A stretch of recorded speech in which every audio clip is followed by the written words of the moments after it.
Bagong. Kowe aja meneng wae. Kowe tak timbali wangsulan. Nadeni wong ngene iki sareh. Wo. Ha piye tengah ora dadi?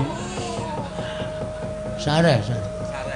Udawa rasane bake simbal barang apa kowe?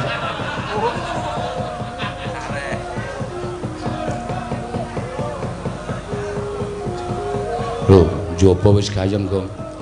Ayo sing ngarep linggo sing mburi mulih. Lho. Ngarep linggo sing mburi mulih ora. Arandarawati iki luar biasa.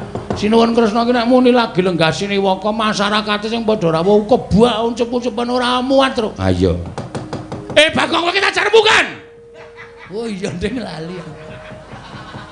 Kowe tak jar rembugan malah ngurusi wong ngono-ngono yo. Pripun? Karepe pripun? Hah? Ora usah getak-getak. Sing alus, sing santai. Ora usah dadak pripun-pripun. Kersane nimbali kula. Kowe mau ngomong apa? Hah? Kowe mau ngomong apa? Piye ta kowe? Kowe mau ngomong apa? Kowe mau ngomong apa? Kersane Nyai Prabu Kresna.